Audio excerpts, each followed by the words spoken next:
What's going on, Mets fans? What a win tonight. I was one of those fans that was getting so ticked off at Carlos Mendoza early. He left Clay Holmes in there with no plan, with the bases loaded. We all thought this game was over, playing against a team that's been playing pretty damn good in the Baltimore Orioles. But the grittiness, somebody rang the dugout and said, "Yo, boys, it's the sixth inning.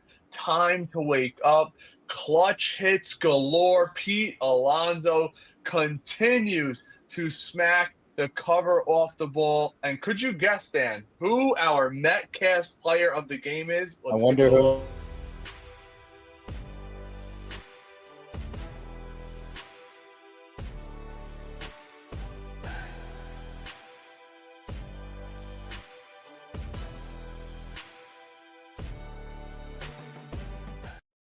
How could it be anybody other than Pete Alonso? The clutch two-run home run, Dan. Lindor gets out of his little slump that he was in. Thrazabon, we got to give it to him. A guy starts out on second base and extras. He closed it out. Diaz, who I never like in a non-save situation, where I think a lot of you guys are right there with me. Not a lot of people love Edwin Diaz in a non-save situation, but overall, a good team victory. Something that, we're down 1-0 in the sixth. Mauricio comes out to bat, hits the home run. You're thinking we're going to take it over. You take the lead there, and the O's come storming back. Nimmo, another big double. Just overall, everything worked out for the Mets today. And, you got to be pleased. You got to be pleased. A lot of ups, a lot of downs. We should be kicking the hell out of teams like this, but a win is a win is a win in MLB. That's how you start off a series on the right foot, right? Very well said. Brandon Nimmo continues to produce at the top of this lineup. Love him there. I wouldn't change a thing at this point. Marte, no. Keep Nimmo where he belongs at the top of this order. Also, Francisco Lindor getting it done tonight, too, with a nice hit. Juan Soto getting the go-ahead hit, making it 7-6. That was the difference in this game, really. And then Pete, of course, you mentioned it, the big home run, the big single at the end of this game as well. So, listen, this is good to see, right? And the bottom part of the order kind of doing their thing. Mauricio, a lot of respect. At the end of the game, I'm not going to get too upset. He was 3-0, and then he takes a pitch and then gets called for a pitch clock Yeah. violation 3-2. I mean, you just got to be better there in those instances. But the home run he hit tonight was a moonshot, and it made this game a tie game at that point. Brandon Nimmo comes through, makes this a 2-1 game. And then it looked like this game was over. And the Mets have not come back from a 4-run game this year, and they did tonight. So credit to them. Yeah, and Dan, you know what? Diaz, I'm a little surprised they didn't throw him back out there for the 10th. He only had, 10 pitches early, in that ninth inning. But Carlos Mendoza was like, we're going to get 2 extra innings there. And I like how he went to the high leverage there, knowing you have that free runner and extras. And Juan Soto attacking the ball early, something that he typically doesn't do. But it seems that more and more we watch him, when he's feeling himself in clutch situations, he's more apt to swing at that first pitch. But everybody up and down the lineup, we can get to this box score really quick. 7-6 win as the Mets get their 53rd win of the year. Nimmo gets 2 hits in the leadoff spot. He's 2 for 5, an RBI with a run. Lindor 1 for 5, but that one was a big home run. Soto 3 for 5 today. A little quiet with that 3 for 5. Gets the big RBI in the 10th. Alonso 2 for 4, has that home run, 2 RBIs. And then, let's be honest, Dan. Beatty. The next, you go down the rest of that order. We look at guys like Mark Vientos, again 0 for 2 today. Winker, you can't get on him. It's his first game back. Jeff McNeil 0 for 4. Terrence 0 for 4. Ronnie 1 for 5. The one guy who seems to have been hitting consistently lately for us, and we've talked about him a lot on this show, is Brett Baty. Look at Brett Baty's last, I want to say, 10 games. He's got a few multiple hit games in there. Let me take a quick look at his stats really quick. We pull them up. So he had 2 hits today. He had 1 hit on Sunday against the Yankees, 2 hits on Friday against the Yankees. So you're starting to see, hopefully, with those 2 hits today, he's 5 for his last 15. or 5 for his last 16 or so. Hopefully, he's putting it together. His OPS rises in the month of July. Yes, it's only a few games. He's over 700 now. That's what you're looking for. We've been talking about what the Mets are going to add this trade deadline. And Nelson Figueroa said it yesterday. If you guys want to check it out, I'll be sure to link it to the end of this video, or it's in our last live. We had him on last night. What a great show. But he was very blunt. What he expects the Mets to do this trade deadline. He says multiple moves. David Stearns, you can't be hugging the prospects. You got to identify where your holes are. And Ronnie on the broadcast seems to really like Ronnie Mauricio, something that we've been talking about. It's so wild. You watch him play third base, he fields the ball behind the bag, and it's like a flick of the wrist over to first base. It's so effortless when it comes to him. And he's got that pop rate. We've been seeing that high velo rate, Dan, that scouts were so obsessed with down in the minor leagues. And talk about minor leagues. Really quickly, guys, today, Ryan Clifford, 2 home runs, including a grand slam, leading all of minor league baseball, 17 home runs on the season. Another first base lefty prospect standing out. Chet Williams, 3 doubles today, on base 4 times. He also continues to rake in the minors. So it can only help the Mets if the Mets use these guys as trade chips eventually, or they end up promoting them to be in the big league club. But a lot of positive things going on today, Dan. Yeah, a lot of good things with the minor league system. Sproat pitching well too. Keeping it too with the bottom part of this order. Yeah, Beatty doing his thing early in counts, being aggressive too, taking it to right field. That's what you want to see. It's a sign of a confident hitter, somebody that's jumping on a pitcher early in the count. What was Beatty? What was the thing we were saying with Beatty? And that he said himself. I was standing 2 feet away from him when he said it. He said he couldn't pull the trigger. And that was the game when he threw the ball into right field, and everyone was, or left field. Technically, he was at second base. Everybody was booing him, the boo birds, and that felt like the end of Brett Beatty. A week later, he hits a home run off Zach Wheeler, and then he's shipped down to AAA. And I think that really ended up being a saving moment for him, and it's going to be hopefully a saving moment for Alvarez when he returns.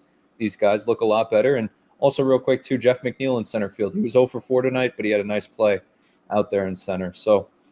Hey, just keep it moving along. Soto has arrived, no doubt about it. Yeah, and so let's get to some of these scores around the league before we get to some of your guys' comments. It's not going to be a crazy long post game today. I got to be up early tomorrow. It's going at 11 o'clock. Obviously, the Yankees are up 10-3. The Sox beat the Rockies 10-2. Let's look at some of the games that might matter to us. The Marlins continue to win as they whop the hell out of the Reds 12-2 today. That's crazy. The Twins spanked the Cubs, another something that could help us. The Brewers defeated the Dodgers. A lot of underdogs today. The Blue Jays win their 11th straight over the White Sox today for 11 in a row, 6-1. But right now, they're in the end of the third. The Giants are winning over the Phillies 1-0. And again, Dan, I can't believe I'm saying this. The Athletics whopped the hell out of the Atlanta Braves 5-0. I have no idea what's going on over there in Atlanta, but I believe this puts them 12 games out as we're nearing the All-Star break. And I'm so tired of Atlanta fans contacting me over on X saying, well, look what you guys did last year. Where are you of this year? Well, we already started the comeback. The All-Star break is just in a couple of days, and you're looking at potentially in the teens being out. In my opinion, their season is over. Yeah, I don't think many collegiate basketball teams get made fun of the next year who make it to the Final Four the year before that.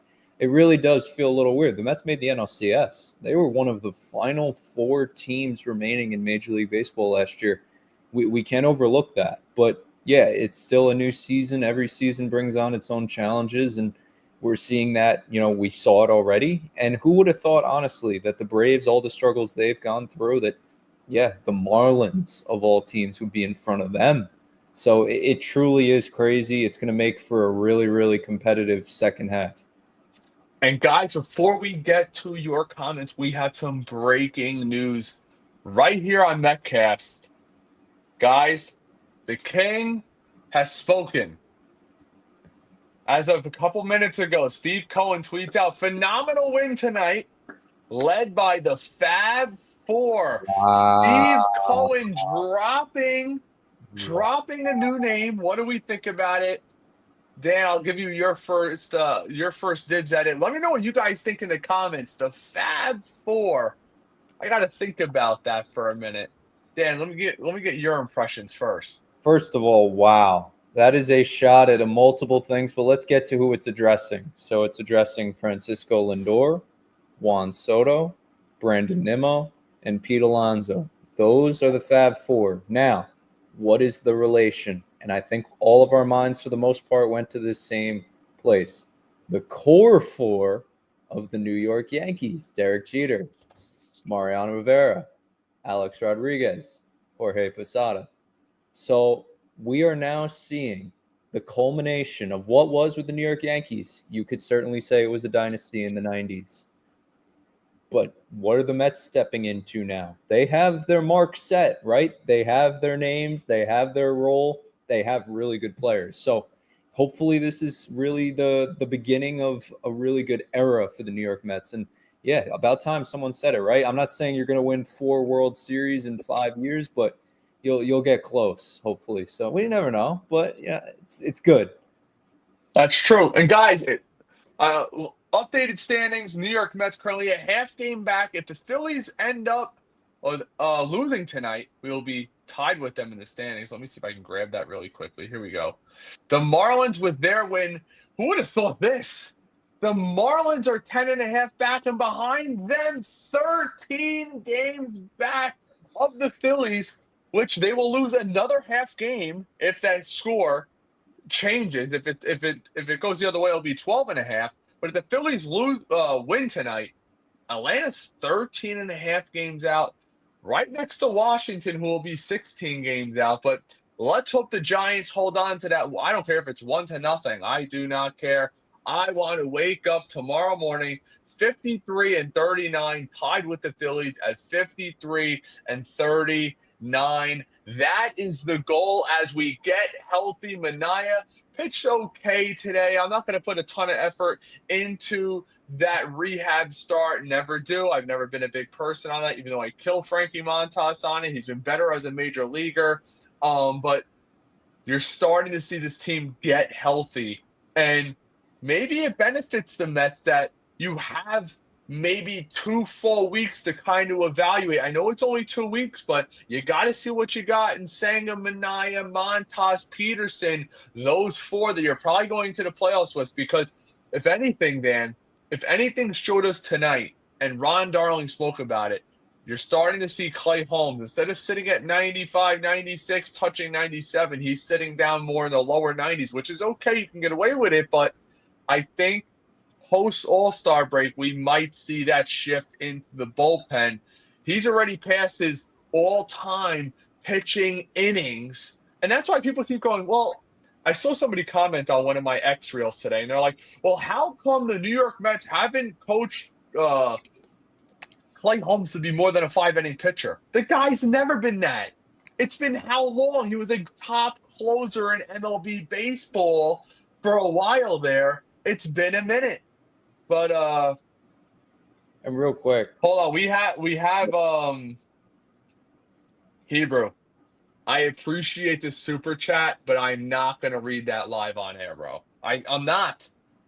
You guys can come at my guests that I had yesterday on Figaro and stuff like that, but come respectively. I have no problem having a respectable conversation, but that's going to be the first ever super chat I am not going to read live on air. If you guys want to look at it, you can head on over to YouTube and see it. Hebrew, you're a diehard fan of the podcast. I appreciate that. Dan appreciates that, but I'm not going to. No one's ever going to be name calling my guest. I'm just not having it. I brought up your super chat yesterday. I had respect for you. You're a longtime viewer of the program, but that's how I'm going to address that. I appreciate it very much, but I'm not going to be allowing things like that on this platform. We could have a friendly debate. You could call Nelson out. Nelson takes it like a grown man. He's been a great friend of the platform. You want to call him a propagandist and a Mets hugger or whatever. He's the one out there telling us to trade all the prospects. I will say that, but I appreciate the super chat, but I'm not going to be reading it today live on air. But Real with quick. that, let's get to some of your guys' comments. If you want to follow up, Hebrew, I will get to any of your comments on the Mets after your super chat. I'll feel more than happy to give you a platform, man. Frankie starts us off. Let's go Mets. Absolutely, Frankie. And I was, damn, I don't know about you, but in that 6th inning, man, I was kind of ticked off. Right. Yeah, definitely. I mean, you don't want to see Mendy in those decisions and everything that boiled down. Real quick to Eric in the comments, I think I misspoke. He said the Fab Four was Jeter, Rivera, Posada, and Williams. I said A-Rod. I think we're splitting in the middle. I think it was Pettit that we both left out. So again, but I just want to clean that up. But yeah, you're right, Ray. That 6th inning tonight was a doozy for sure. All right, let's see what else we got. All right. Hebrew, I will read your super chat, but I'll take that off. All of the people who thought we could get through the season without Pete, LMAO, I agree with you on that. As far as Figueroa, I know, not a big fan. The Mets need to bring up McLean. Bro, I am so with you. It's beyond scary. And see what you got before you go out and trade. I actually agree with that, Dan. I mean, the only reason why I could see the Mets not bringing him up is they're going to trade him. What could you tell us right now? What other thing could you tell us right now? The guy has been utter dominant, high K rate, low walk rate, 2.5 ERA.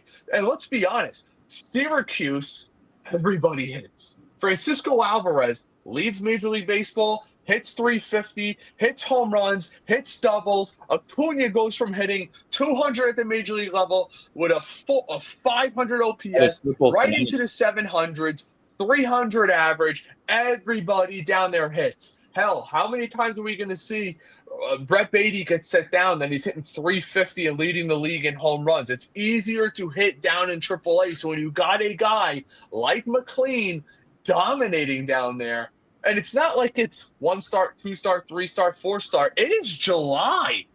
He's been there the entire time. That tells me he's either going to be coming up, maybe when the Mets finally make the move, because remember what David Stern said earlier just last week. He's not going to bring these kids up for spot starts, even though he brings up Blade Tidwell for spot starts all the time. But okay, you want to say that, whatever. But maybe when we finally make that transition and move Clay to the bullpen, maybe we see if one of these kids can come up and actually do something. But I'm with you, man. I want to see what we got in these kids. We've been hearing about them for forever. Sproat will be 25 before the end of the season. What are we waiting for? So I have a hard time believing they're going to be on the same team at the same time. One's going to have to probably be out of the picture. Sproat opens a lot of talks for teams for top prospects. That's just the way it is. And he would be included in a Sandy deal and things of this nature. So it does feel like one or the other, but who knows?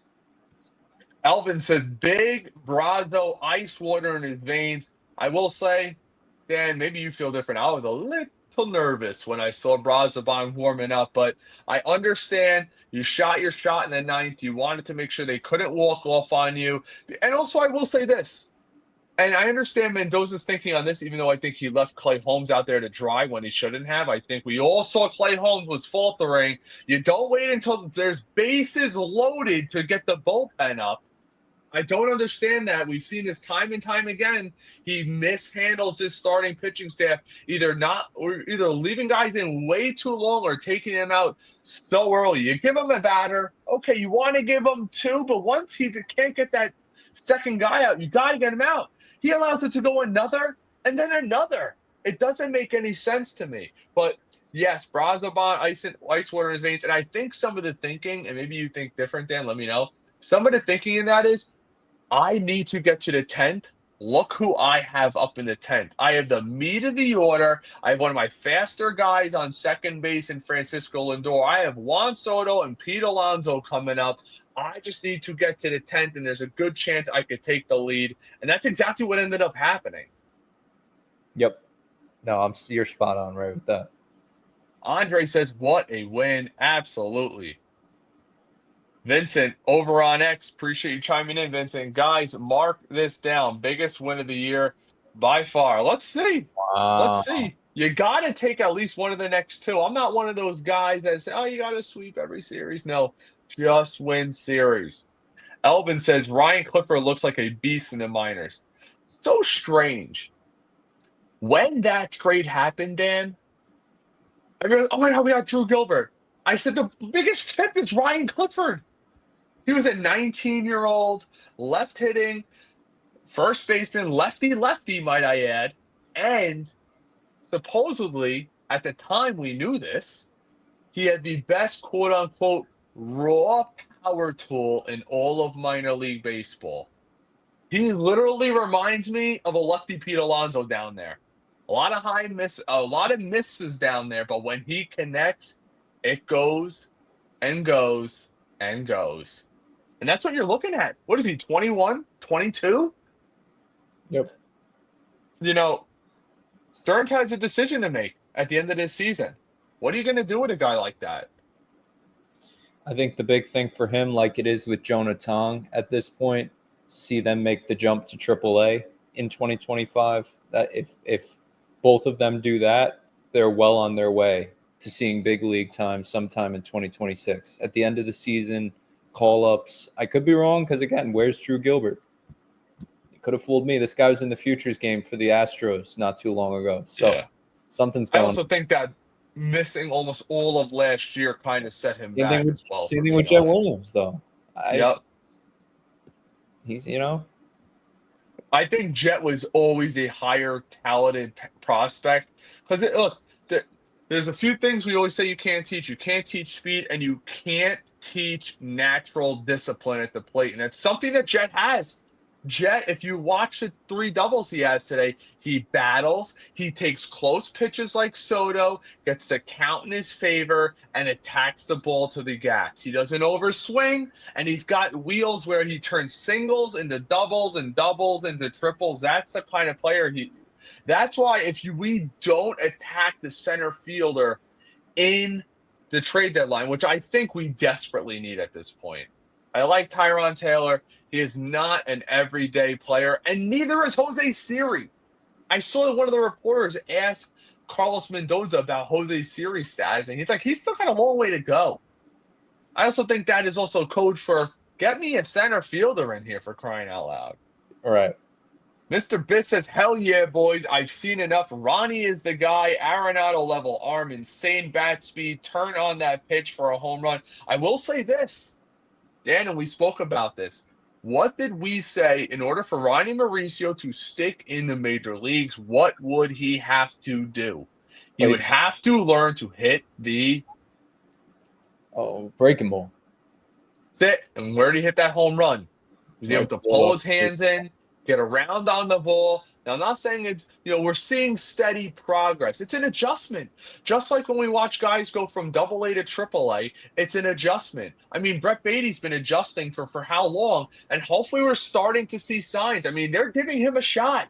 They're giving him a legit shot. And something really interesting that Nelson mentioned yesterday, he said, I think the Mets are giving Brett Beatty a long shot to show other major league clubs that he can play at this level and still has potential, and might be one of those guys that gets moved at the deadline, which I did not see that coming.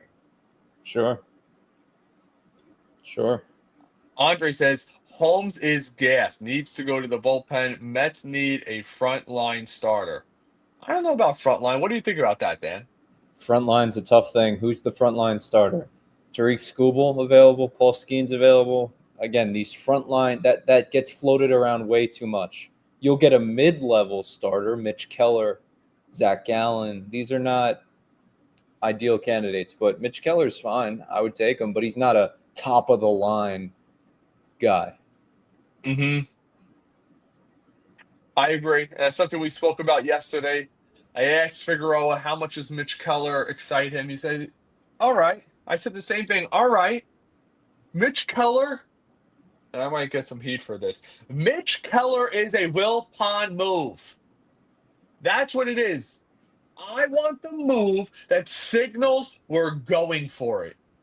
The Yoenis Cespedes type move. The Mets had Wilmer Fulmer. They were willing to trade the guy who won the Rookie of the Year the following season to go to win a title. That's what great teams do.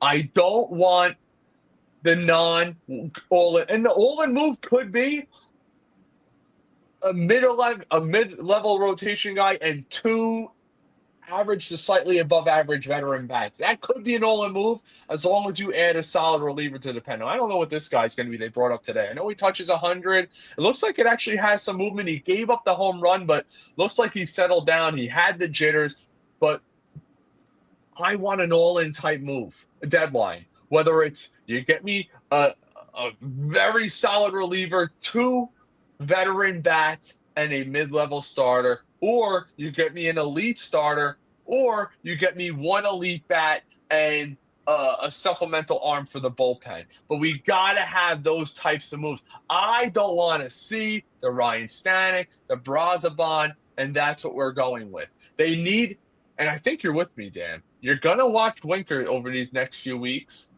You might want to scavenge some of these teams for a full-time DH. In the postseason, if your designated hitter hits in the bottom three in your lineup, they should not be your designated hitter. End of story. They have one job, it's to hit the ball, and if they're not in the top six, they're the seventh best hitter on your team. They shouldn't be your DH. I agree.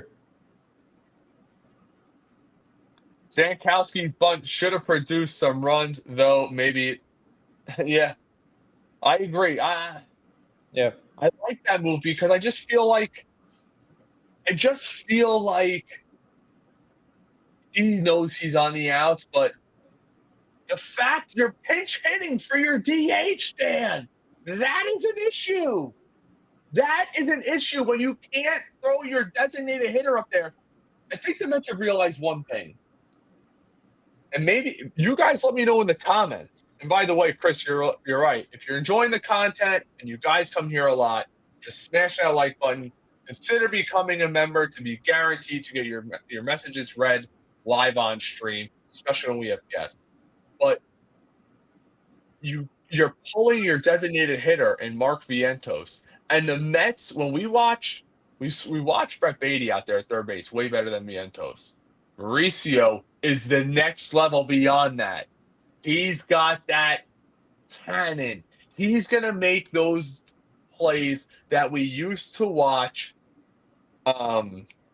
Manny Machado make in Baltimore, Dan. Behind the bag where he can throw it across the diamond at 95 miles an hour. Doesn't grow on trees. And when you watch him and then you watch Vientos, who can't field a simple routine grounder, it is night and day. And that's why I agree with the comment before. You got to give Ronnie the run. He's a switch hitter.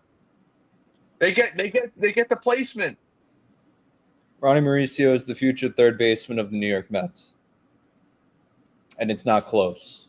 I don't know what we've all been watching. I think we've all watched the same Mets games over the past, 4.5 years. We haven't really had a third baseman. And especially in the past year and a half, we've looked at Beatty, we've looked at Vientos. We have seen the run. We all know what they bring to the table. And I think, keyword think, because you can never know with this kind of thing, given their ages. I think we know their ceilings at this point, or have some semblance of an idea. And I think we all agree, given the switch hitting upside, given the speed, given the dynamic ability in the field and at the plate, Ronnie Mauricio is the long-term bet for the Mets. And I don't want to say I told you so. So I'll say we at Metcast told you so, because we've been on Ronnie Mauricio for a very long time, probably over 2 years now. So very happy for him. And this is just the beginning, hopefully. Never look back. But Beatty is still on the cusp. He's right there. He's not out of the fold yet. But I do think, Ray, between you and I, You have to find a trade suitor for Vientos. If They got to make a decision at least, Dan. you have to make a You have decision. three third basemen on this team, and they're all different. You know what's funny? You have the potential elite power threat in Vientos, which we saw in the playoffs last year. And until proven otherwise, we consider him clutch, I would say. At least he was last year in the postseason. Then you have the ultimate athlete, the guy with the cannon, the guy with the crazy exit velo in Ronnie Mauricio, the guy who's going to steal you 20 bags when right. And then you have the guy who's a little bit of both of them. Brett Beatty is not an elite defender, but I think he's turned into an average to slightly above average defender. He makes a couple wow plays here or there. He doesn't have crazy exit velo, but he hits the gaps. He hits home runs here or there, and he makes the routine plays at second base. So you got to pick your poison there. And for me, I would rather have versatility. Mauricio could play short. I would feel more than comfortable if Lindor needs a day off, or God forbid Lindor gets injured. I feel more than comfortable sticking Mauricio at shortstop, and I'm being okay with it. I would feel comfortable with Brett Beatty playing second, third, even left field. He could feel the pop fly out there, but Vientos, he's stuck without a position, Yep, and that's an issue. And on a definitely. team like ours, you better mash like Kyle Schwarber if you can't play the field. Yep.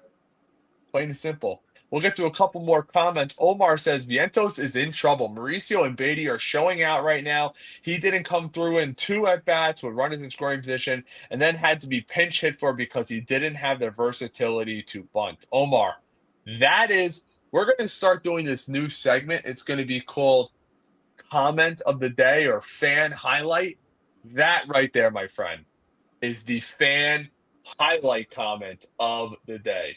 You win absolutely nothing, but you get the fan highlight. Dan follows up. Brazaban redeems himself tonight. Diaz was great like always. Alonso, 75 RBIs, MVP type year. Alonso's hitting 280, 290 going into the All-Star break. I wonder what the odds were coming into the season. Pete Alonso hitting over 280 at the All-Star break. Probably could have made a shekel or two, huh? Yeah. No, it is crazy, and he's getting closer and closer to Darryl. Every single home run this guy hits, he gets closer and closer, and it's just unbelievable. So, shout out Pete Alonso. I hope he continues to have a great season. And there's really been signs of slowing down, but this past 2 weeks, I mean, he's been unbelievable. So, 247 career home runs as a Met and 21 this year. So he's only 5 away from tying Darryl Strawberry. Let's see what we got here. We'll get to one or two more. Hebrew again, bro. Thanks so much for the super chat. I don't want that to go unnoticed. It's just I want to be able to have some friendly banter with our guests. Obviously, you can be critical of whoever you want. We just try to keep it within a certain manner, bro. But you're a diehard here, and we appreciate it.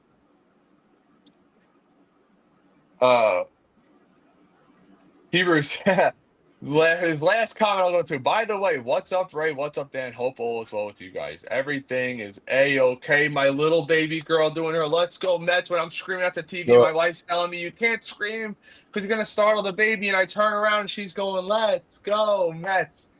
Melts my heart every single time. Getting her little Soto jersey. Nothing better than that. I'm looking forward to Senga coming back. I will say that, Dan. I mean, it's time, man.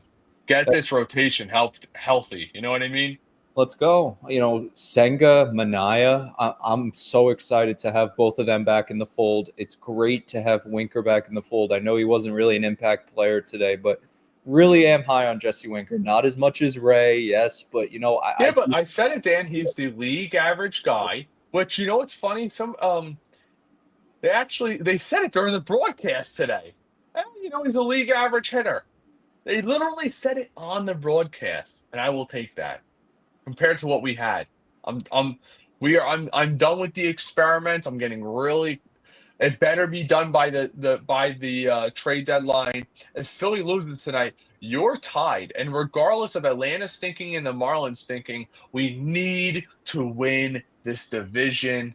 I don't want to hear, well, Ray, look what wild card teams have done. I want to be able to say we have a veteran-led team. I can give Senga the extra couple days off and start game one. I don't want to be throwing Senga, Mania, and Peterson in a wild card series, and we look at game one, and it's Tyler McGill. I'm good with that.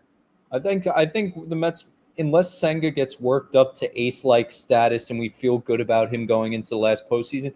Last postseason, he was itching to get back. The Mets threw him first game of the playoffs when they should not have done that.